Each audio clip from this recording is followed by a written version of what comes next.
Hey, y'all, welcome to episode 143 of Consignment Chats. This is one of our roundtable episodes. We have not done one of these in a long time, so we are uber excited to be here with three amazing friends. So, we are going to talk today about hybrid selling, about selling online and brick and mortar.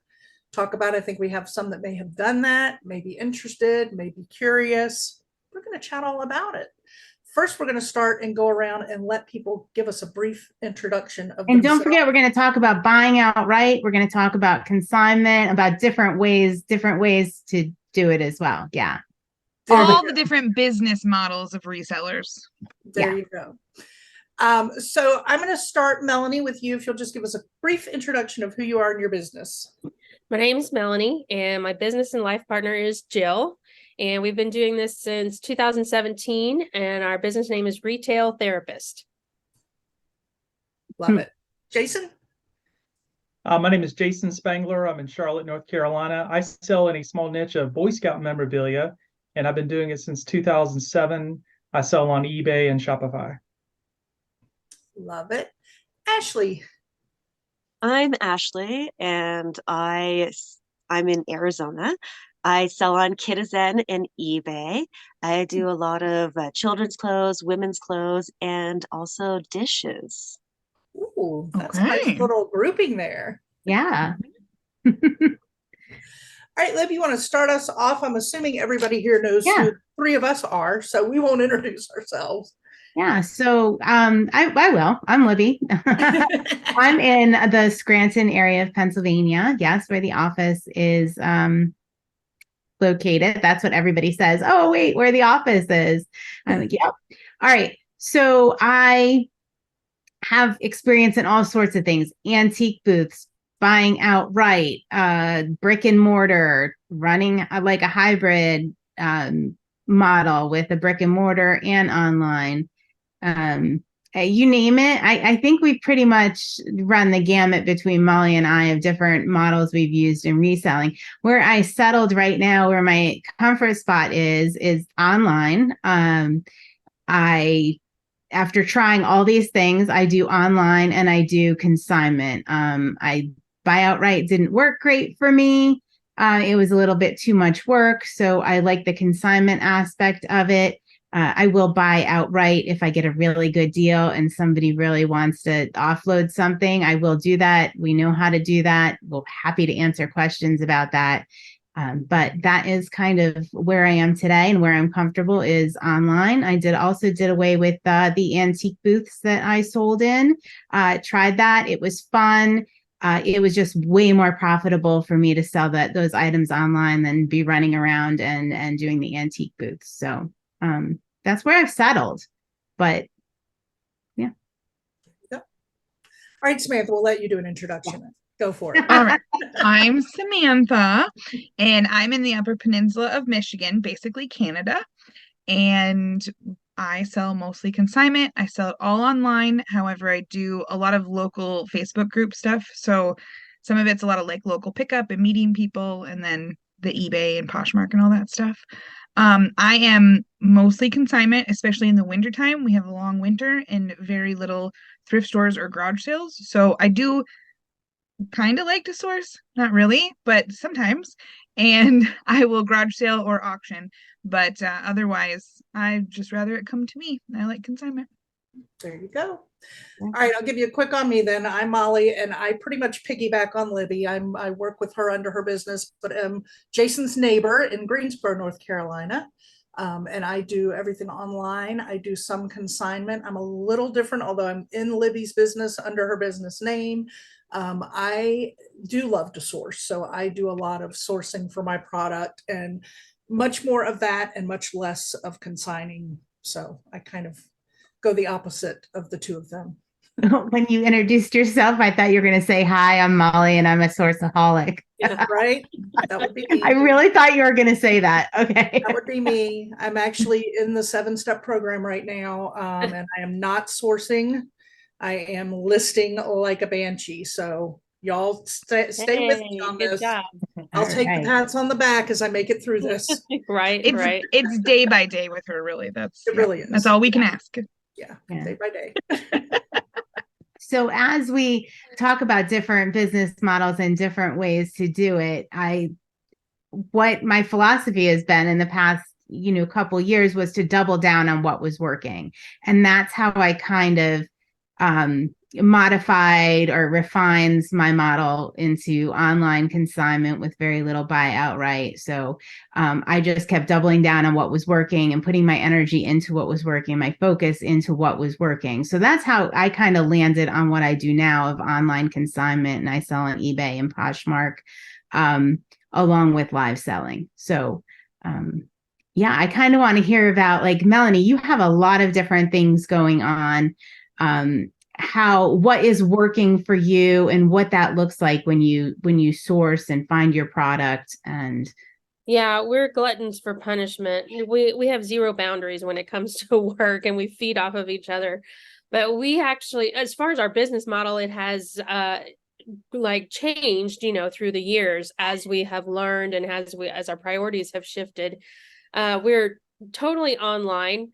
The only thing that would even come close to brick and mortar that we've kicked around, but we haven't gone in that direction yet, is possibly doing like a prop rental. I know there's more and more filming being done here in Vegas. We're in Las Vegas. And so that could be something down the line. But we are totally online for now because we're hermits and we love being only online. But we used to only thrift, and we would throw up everything. And then we kind of got to the point where we wanted to move to a higher average sale price, lower volume model. So we did that, and we did a lot of liquidation pallets from Macy's liquidation. You were saying, double down on what works best. Actually, the tabletop stuff worked best for us. The dishes, like Ashley does, the dishes and table linens and what have you. And it was also kind of fun because it was so pretty, right? It was like Kate Spade and Lennox and Wedgwood and all that stuff. It was so pretty. So we did a lot of that for a while. And we had with our other business, we had a really good cash flow. Well, we lost a client, or a client actually lowered our commission. And so while we had the cash flow, we were like buying like crazy. And we have like a unit and a half of death pile in our backyard. So Money Mountains. Money Mountain.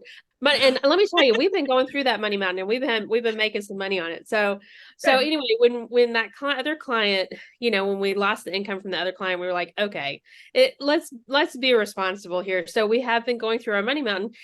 But we can't be totally responsible, because then we met this lady who has this amazing eye, and we took her on as a consignment client. We hadn't done a lot of consignment because sometimes it gets a little sticky and a little tricky, and we were very hesitant. It took us a few months to say, okay, we'll take you on as a consignment client. But the more stuff she would pull out and show us, we were like, oh my gosh, and the more we got to know, we were like, okay, I think we can trust her. Hopefully it's not going to go off the rails.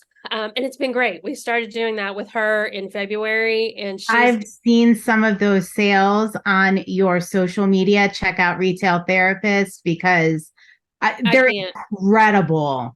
She finds the most amazing stuff. And there was one that I didn't post. I almost posted it, and I looked at Jill and I was like, I don't want people to think we're bragging, because we're not. We didn't find this. She's out there every day. And also she just knows, like when we were showing her around our property, we took her in our clothing pod and she went straight to the Chanel. She just has a nose for it. Like she's a Molly. She can find it. She can sniff it out, right? There was a studio pottery platter. It was like 14-inch platter, and it was made in Mississippi by this couple back in the 60s, whatever. We sold it for $2,200. I'm like, come on, how do you, right? Like, how? I don't know, but hey, I'm glad that she found us and we found her, and it's worked so far. It's working out great. And she doesn't overload us to the point that we can't get to our Money Mountain. So we've been able to actually clear out a lot of space, and now we're using that real estate for other things. And I think that's a great point too, is people think when they think consignment, they think they have to take on hundreds of people and like all this stuff. And I know some people, they just have one relationship, like what you guys have with that one sourcer, or they're in touch with one store that gives them first dibs on Yeah. things, or they're clearance items, or like it only takes a couple relationships to have it be diversify your mix or have it be really lucrative. You don't have to have, 70 consigners or anything like that. Right. And it just depends on the items that you're picking up. But also maybe you're like Molly and you love to source. You just need some supplement to what you're sourcing and you're good to go. Yep. Yeah, I like to keep some in my pocket in case times were to ever get tough and, there's no sourceable items or, things can change. We've been through that already once recently in the last couple of years where it can be hard, but if you have those consigners in your pocket, you've always got some things coming in. So they're my One of safety my net. one of my favorites is a reseller, and she used to be on multiple platforms. She used to sell everything. She niched down, but she still loves to source all those things. She just doesn't want to put them in her Poshmark store because it doesn't go with her vibe or her look or whatever. It's not stuff she wants to ship, whatever the case. So she consigns with me, and she still has a great eye. She just doesn't want to deal with the other parts of it. That's See, this is awesome. what I say I should be, like a personal shopper. I'll just go out and buy the stuff and I'll give it to you to list. Like I just want to go find it. But that's nice that you have a client like that because she understands every step of the business. Right. If they Those are the understand best. sell-through rate, it is such a game changer. Like they can comp and know what that means. I'm like, Yes. Yeah. So I have one of the things that's been working well for me and building is I have a lot of Amazon sellers and I sell their returns or things that get gated in. I know I've mentioned this before, but I love getting their stuff and putting it in my store because most of it's new with tags. They have they're just high velocity, right? They're like $1 million sellers, right? They don't want to be bothered with one-offs on eBay. And so it works. They're thrilled, right? They're thrilled. They're, making 50% of whatever it sells for over the course of 60 days. They're like totally thrilled with that. And I love that for diversifying my business. And they have totally realistic expectations. Yes. Yeah, because what would they do with it otherwise, right? It just fills up in a room or, it goes into a landfill because a lot of that Amazon stuff is destroyed. So that's been a really interesting addition over the last couple of years for me that's been growing pretty rapidly. Yeah.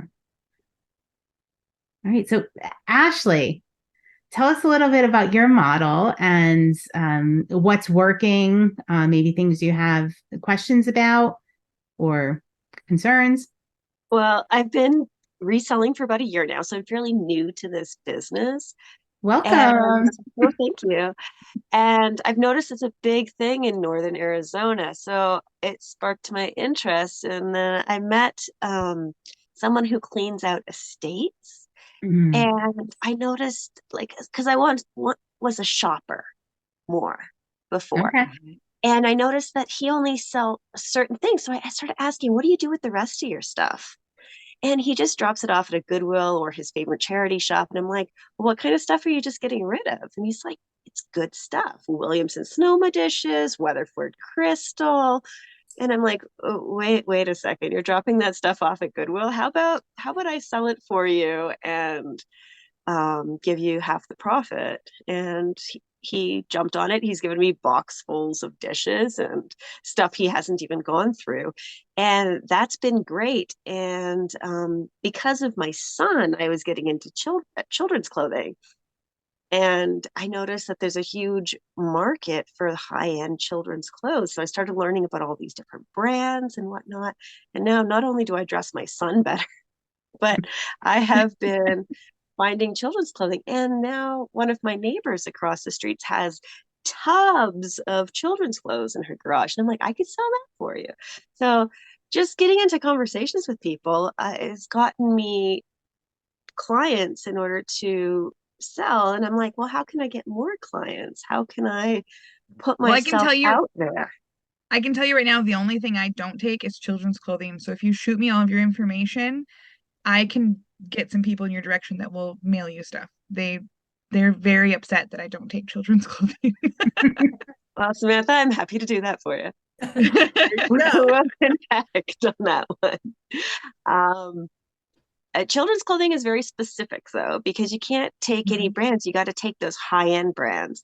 Like Carter's is everywhere. And unless it's super awesome Carter's, or Cat and Jack, you don't really want to resell it unless it's in a whole bundle. And then you're getting like $2 an item. But you can resell it as a batch. But what you're really looking for is like mini Bowden or Tea Collection. Tea Collection's my favorite brand. I love dressing with buttermilk stuff. Even if it's stained or whatnot or worn down, just the quality holds. Like I feel like the fabric on it makes him look nicer and feel better. And that's really what matters. And then when he's done with it, I can just sell it again because those higher quality brands, it doesn't matter if it has a little tiny hole or a stain, parents still love it. I am so excited that you are on here because you are actually the first person I've met that knows a lot about children's clothes and higher end children's clothes and brands. So super excited to have you as a part of the community. I mean, this is wonderful. Yeah, that's good information. I am still learning these things. And a lot of these high-end brands for adults, they have a children's line. And then you find the adults that absolutely love that brand. Like Penguin. I found a really cute outfit for a 1-year-old. That's a Penguin brand for a little boy.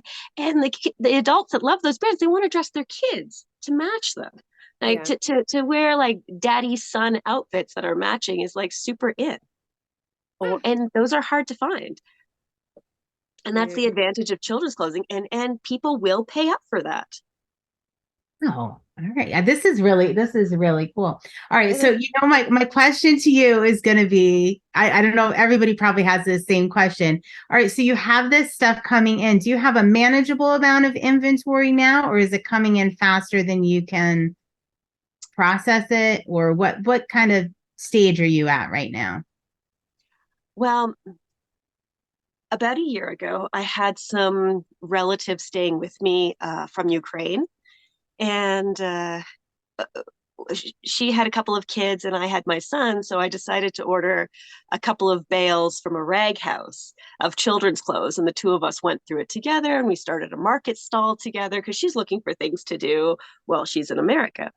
And we took out all the kids' clothes for ourselves. So I learned about children's brands really quickly. So that got me started as a whole. And then I started discovering where can I sell the rest of this stuff because I'm in Arizona, but I'm in the mountains. So we have winter here. So I'm not going to run a market stall in the winter. And I found Kitizen. And Kitizen taught me about those higher brands because I'm like, what is this? So I start looking up, what is this company? I've never heard of this company. And then as I'm going through the Kitizen listings and looking up the different brands, I'm like, hey, this is really cool stuff.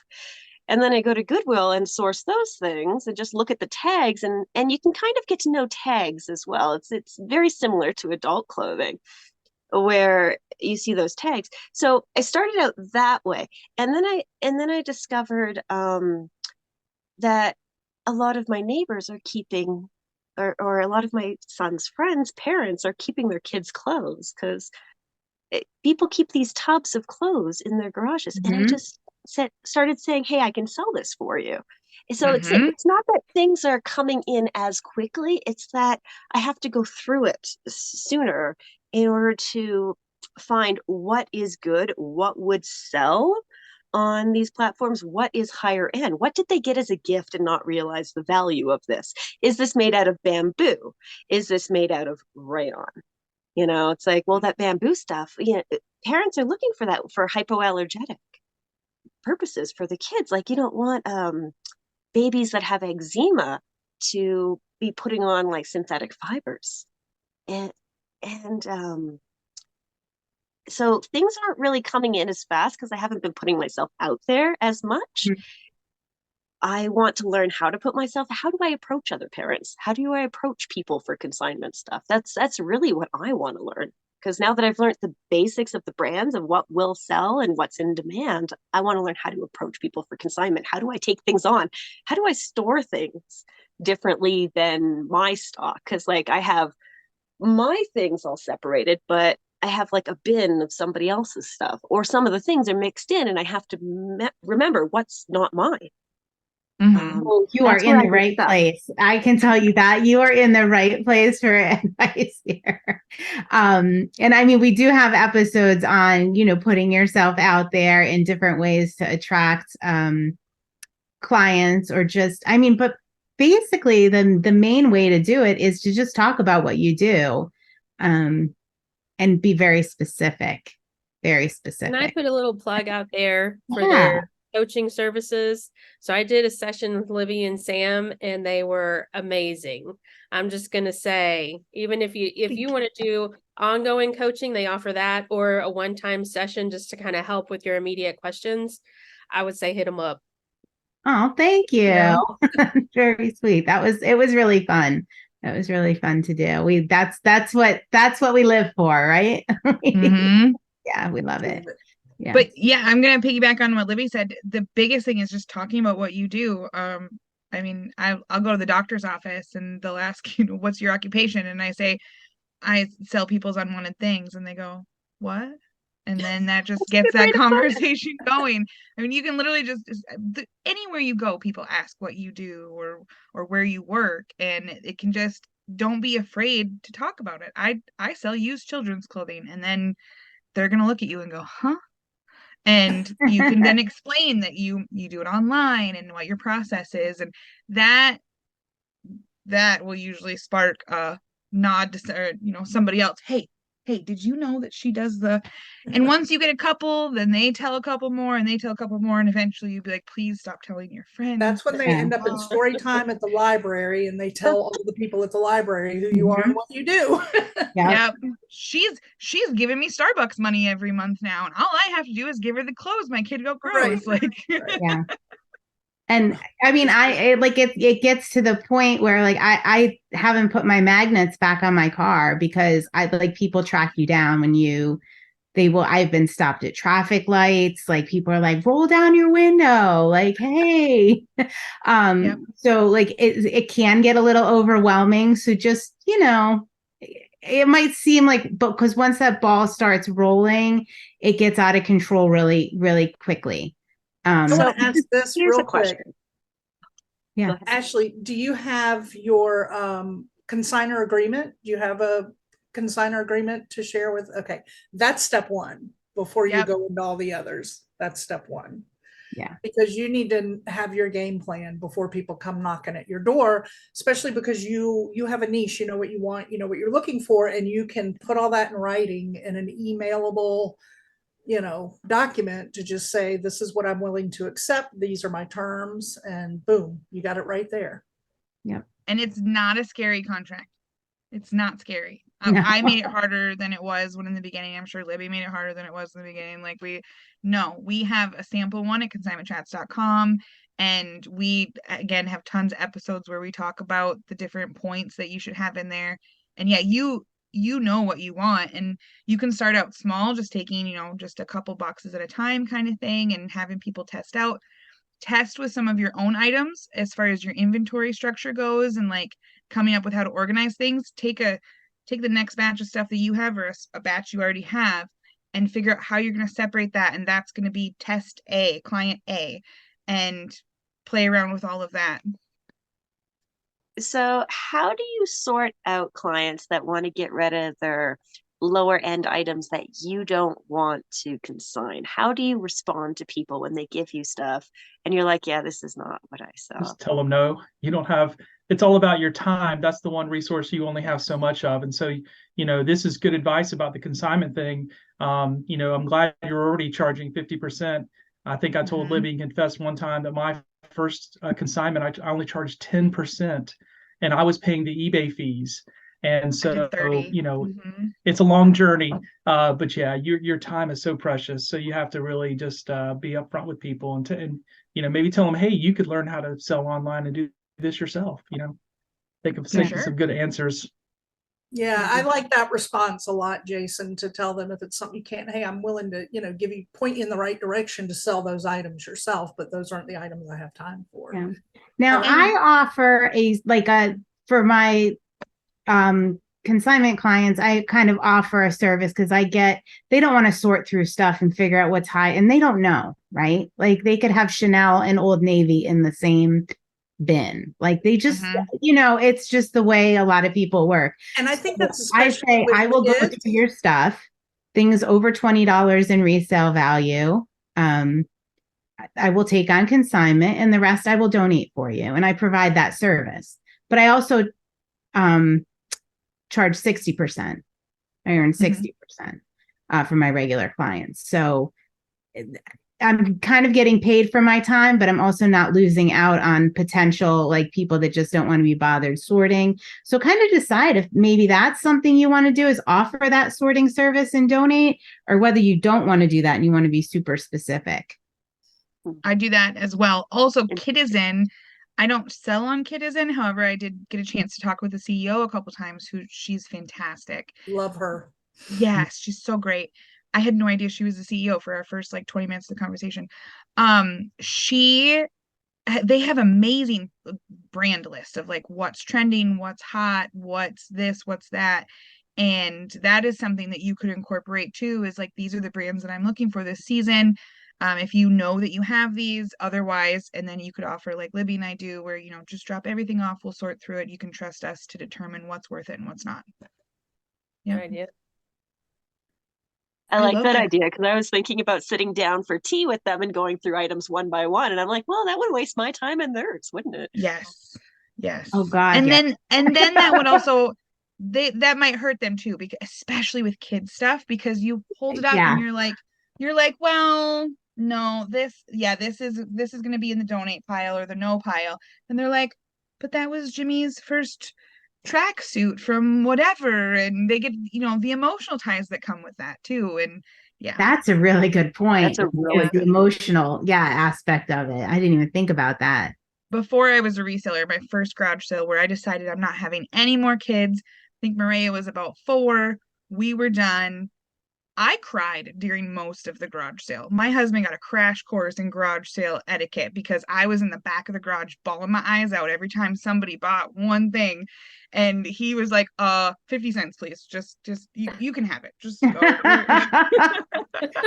Yeah, now the first time I consigned, I did like a consignment sale. My ex-husband, oh my God, yeah, he cried. He was a mess getting rid of the stuff. Yeah, he was like, oh my God. Yeah, he was really like, get it out of here. like, we need room, get it out. Yeah, we were the opposite. Bill was like, Bill was like, she's my number 4. I'm good. I'm like, it's a baby. Yeah, that's a really good point. All right, so Jason, tell us about your model, and maybe even throw in like thoughts you have for Ashley, because if she is going to niche down into children's clothes, what are some good ideas for that? Yeah, so I guess one overall thing I was thinking is that all of us who've been doing this for a little while, it seems like there's an evolution of your reselling strategies and platforms. So like even Libby, you seem like you have, you've Darwined to the point where now you know exactly what you want to do and what model. And whereas Samantha says, oh no, I'm not touching children's clothes, Ashley is like going to put a magnet on her car saying, I'll take all your children's clothes. Libby has one that she can send to you, but you have to change the address. But so I think all that's great, because what Ashley is going to learn in selling children's clothes is she's going to learn what are the good brands, what are the bad brands, and then someone's going to approach her with other items, jewelry, other things that she can go and learn those. I just stumbled across a podcast that I should have already known about, Suzanne A. Wells. I just found it yesterday, literally. And I decided, okay, there's like 100-something episodes. I'm going to go back to episode 1. And part of her early episodes was talking about all the mistakes she had made, trying drop shipping and all these other things, selling electronics and all kinds of stuff. And so it was interesting. I think if you're going to stick with reselling, all of us are going to have things where we up and down. And my example of that has always been trying to build my own platform, like build a store that was off eBay that I could send traffic to. And I've had 2 or 3, I think I'm on my 3rd iteration of that now. The other 2 platforms don't even exist anymore. There was this thing called a Pro Store, which actually eBay used to own, and it was like an early version of Shopify. And then I put a lot of effort into another one called CubeCart. And anyways, all that's now on the Wayback Machine. You can go look it up if you want. But, we all kind of evolve, and so it's a journey. For myself now, I'm mostly eBay with a little bit of Shopify. I also do quite a bit of stuff in person, being that I sell a collectible. There's collectible shows that I can go sell stuff to. I have an antique mall as well. I do a little bit of consignment. Those are my legacy consignment people. I wish I had found these ladies earlier. I would have had a little thing in my contract about how I'm not going to keep your stuff for 10 years. And 10 years later, I'm still doing the bookkeeping so I could send you a check. Like, oh my God, what am I doing? But they're old You men. can change that now. I know. I can thought send an about email just and say, sending them an in email the like, next 3 "Dude, months, we're done. they're done. Yeah. Yeah. Yeah.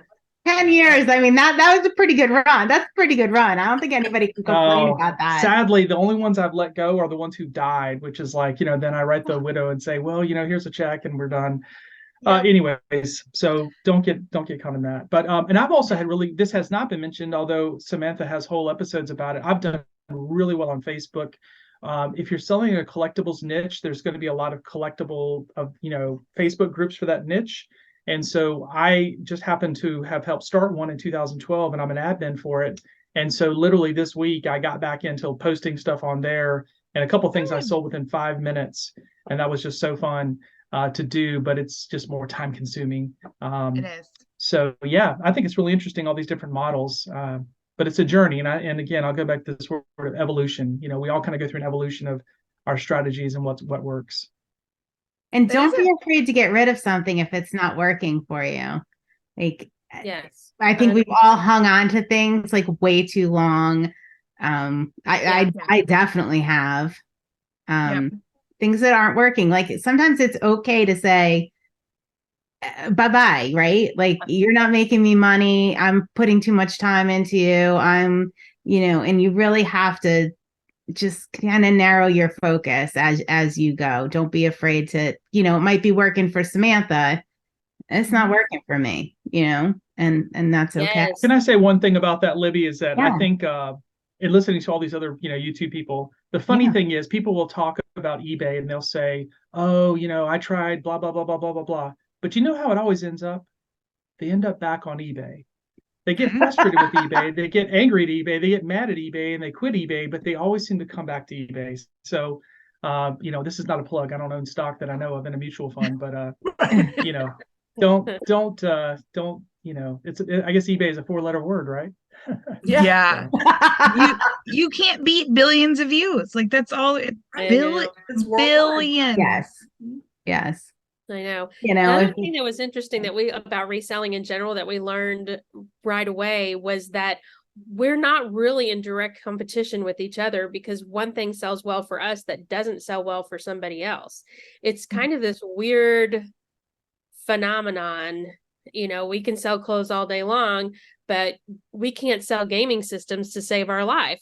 And our friend hates selling clothes, but she can sell gaming systems. So we swapped, like she gave us a bag of designer jeans and we gave her a bunch of Xboxes, and it's just, you would think, okay, gaming systems, those sell well. Those should sell well for anybody. No, not for us. No, it didn't.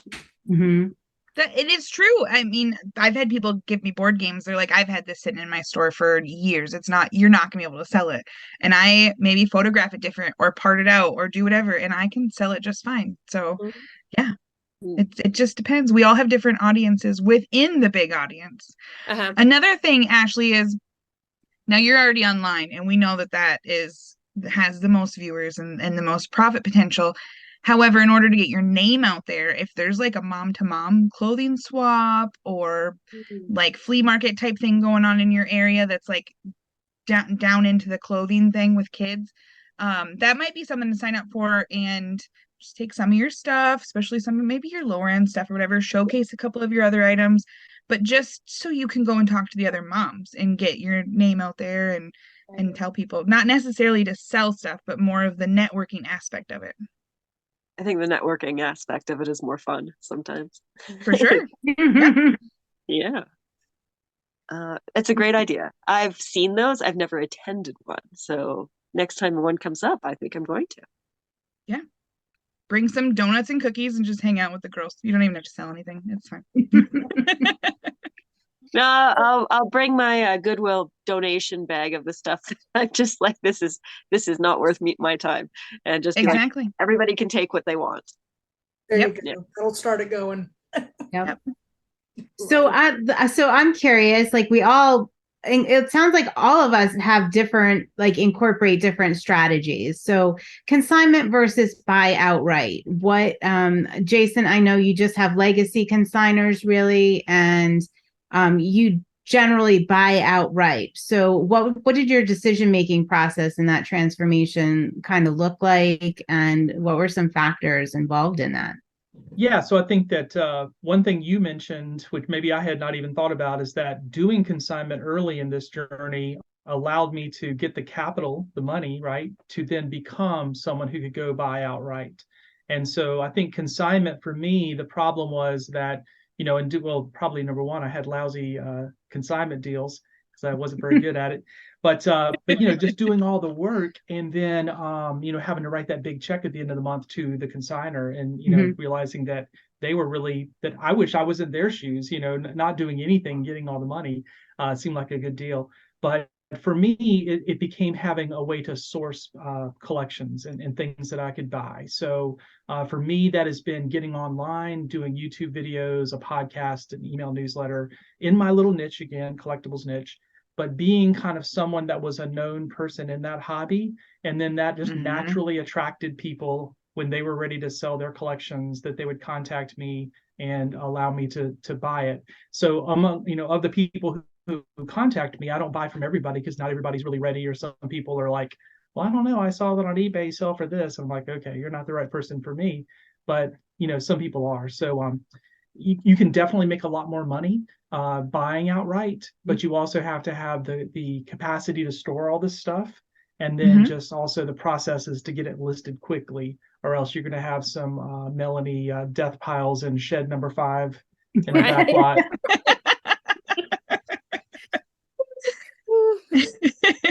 Oh my gosh. I So really like the term money mountain. I love it. I'm Thank like, you. that's so much more encouraging. Thank you. We like to take a positive swing on things. Love it. yeah. So like when I did the buy outright model for a period of time, like I was just buying outright. I wasn't doing consignment. I guess it was probably about a year, maybe 8 months, a year.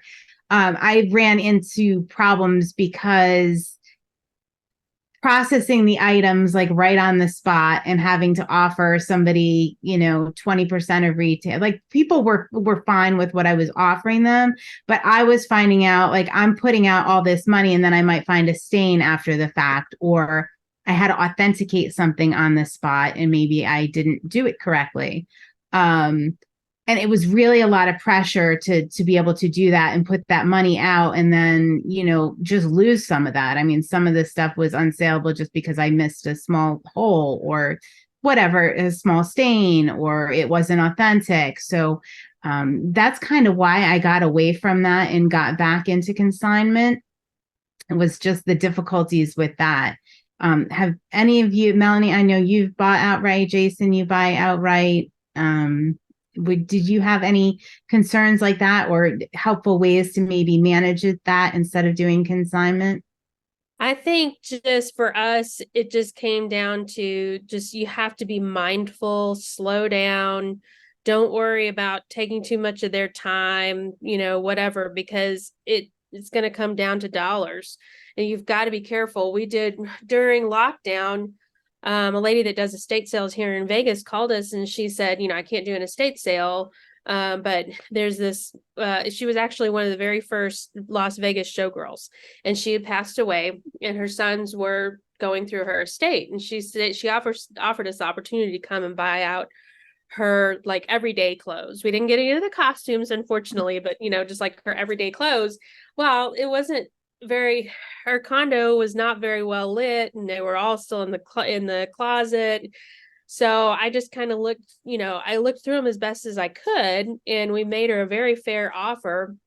And even on the ones that had holes and stains and stuff, I think we were able to make money, but it was discouraging because once we got them out and started going, once we got them home and started going through them, I was like, oh my gosh, these are in a lot worse condition than I thought.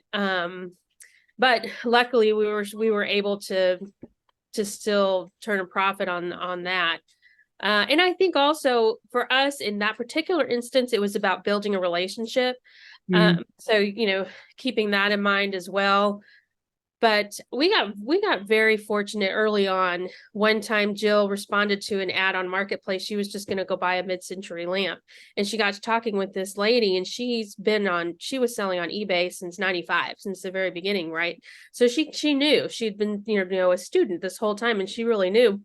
And she says, well, I'm getting ready to have a garage sale, but really what I'd like is for you guys to just buy it all for $350. So Jill's looking at all this stuff and she's like, okay, it's good stuff and it's in good condition. She says, let me go get my partner. I went over there, and that ended up being 2+ years of a relationship with this lady. And she just wanted it out. I mean, we would average maybe $3 to $5 an item.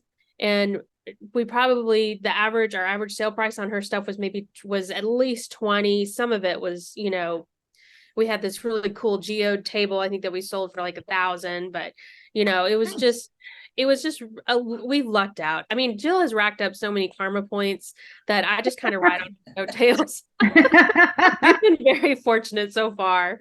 But in the process, here's the other thing that it just dawned on me. And I used to tell her this all the time. We don't really work with her anymore, but I used to say, we learn so much from you, because when you buy out in a big lot, you're going to get stuff that you've never seen before, you've never heard about before. And all of it is a learning opportunity. And then you're able to just jump off and go to estate sales and thrift stores or whatever. And you're just armed with so much more knowledge. Yeah. Yeah. That's a really good point about the learning opportunity when you buy out an estate. Yeah, definitely. And I think the common thing too, and Ashley's already experiencing this, is when you're trying to resell stuff, you have to find the person that literally is like, mentally they have written the stuff off and they don't want it anymore. That's my situation with memorabilia. I'm contacted by families that are cleaning out houses, by people who are 70 years old. They've had the uncomfortable conversation with their kids, and their kids don't want this stuff and they don't want it thrown away. Actually, you have people, I guess, their kid's not 6 months old anymore. They've outgrown this, and so they want to sell it. So, Right. So that would be the thing about buying outright, is finding those great opportunities where you're literally doing the person a favor in a way, and it's not so much about the money. And then that way you can make sure that you pay an amount where you're, hopefully going to come out, ahead, since this is a business and you're not just doing this for fun. Mm-hmm. Yeah, that is like a huge red flag. I know that's like my number one red flag, is when somebody approaches me and they think they're approaching me with the attitude that they're doing me a favor by letting me sell their stuff. Yeah. That is like the number one red flag, when somebody, well, here, you need stuff, I'll give you this stuff to sell. Or I think, I'm not sure. I always tell people, you know what, we have so much stuff, we're not in need of any stuff, but I can help you out. Like you have to kind of turn the conversation there at that point. And if somebody gives any inkling of not being ready to sell, and Molly and I learned this over and over again the hard way, if any inkling that they are not ready to part with that stuff, immediately say to them, whether you're buying outright or consigning, it doesn't matter for that point, but say to them, you know what, I don't think you're ready. I don't think, why don't you hold on to it when you're ready? I never want to take anything from anyone that they are not 100% ready to part with. Yeah, And that's such a good point, because I fear building a resentment with parents because I'm taking their children's clothes that they have sentimental attachments to. And it's like, if they're not ready to let that sentimental go, like, I don't want them to hold that against me. I'd rather be their friend. Yeah. There's enough consigners out there. There's enough opportunity out there that you can say no to those people. And sometimes they come back. I had this conversation once a year with a friend of ours for probably like 6 or 7 years, and she wasn't ready. She would talk about it, she'd ask questions, I'd show her my terms. It never went anywhere. It was just get back to me. It's okay. And then eventually she was ready. And then I realized that her kids are teenagers and she is now bringing me their stuff from their rooms when they were, had nurseries, and it's vintage 90s stuff. Like, and she really wasn't ready, but now she is. And now it's a honey hole. It's great. I Yeah. had a garage sale like that. It was amazing. I totally feel you, Samantha.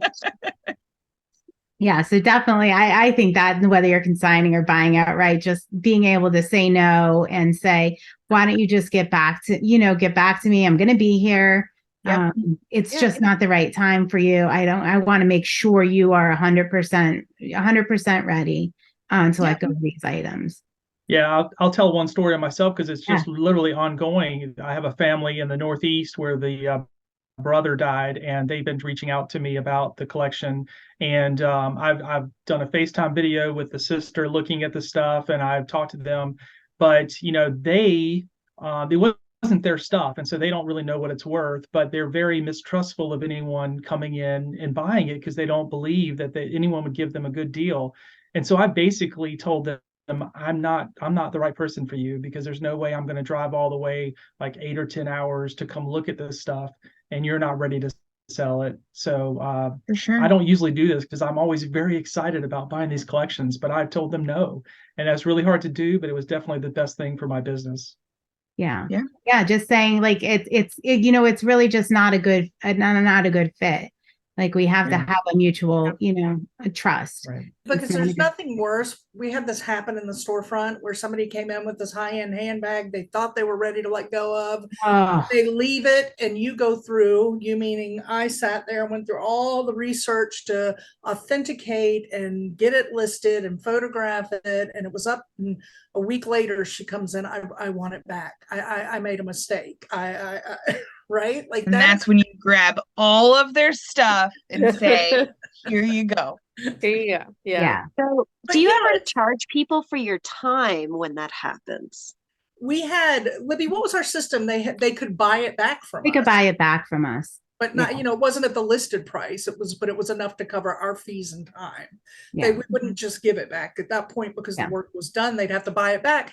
But it was horrible across the board, like, because it's not just about my time, but my heart also broke for them because they were really upset they did it. Like, that's why that was part of the process of us actually learning. Everything's learning the signs of somebody who wasn't ready. I mean, she was part of our learning process early on in the business.